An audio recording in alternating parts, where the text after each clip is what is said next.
বাংলাদেশ ধর্ম নিয়ে রাজনীতি করে না, রাজনীতি করে ভারত। ধর্মকে ব্যবহার করে এই মোদি সরকার মুসলমানদের নিধন করে। আর অন্যদিকে বাংলাদেশের আর ভারতের সম্পর্ক এখন বর্তমান পরিস্থিতিকে তারা আমি নাম বলতে চাই না, কোন যুদ্ধের সাথে তুলনা করেছো বোঝেন, জাইলের সাথে, হ্যাঁ, আজরাইলের সাথে।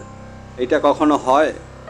তারা আর কি ওইভাবে মুসলমানদের ওই রকম পরিস্থিতিতে ফেলাবে এবং এই ভূখণ্ড ভারতের তত্ত্বাবধানে নেবে, সেটাই সে ইঙ্গিত দিয়েছে। ধর্ম নিয়ে রাজনীতি বাংলাদেশিরা করে না। ধর্মপ্রাণ মুসলিম যারা আছে তারা হিন্দুদের সাথে মিলেমিশে থাকে এখানে।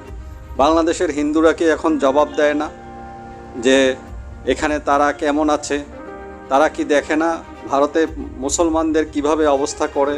এই কট্টর হিন্দুবাদী একটা সরকার, এদের পতন হবেই হবে।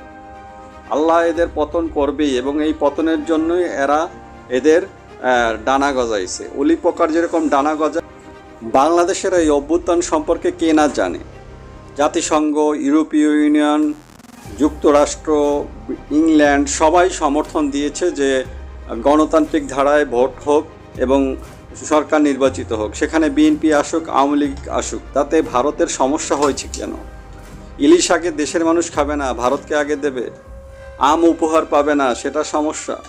এদেশের হিন্দুদের অভিনয় করিয়ে, কমপ্লেন করিয়ে যুদ্ধে করাচ্ছে কেন? আর অন্যান্য বর্ডারে তাদের কারা সুরক্ষা দেবে? চীন কি বসে থাকবে?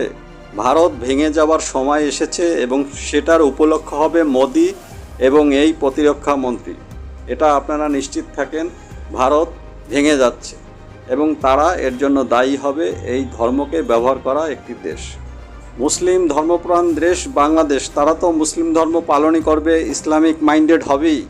সেটাকে তারা খারাপ চোখে দেখার কি আছে? যে যার ধর্ম পালন করবে।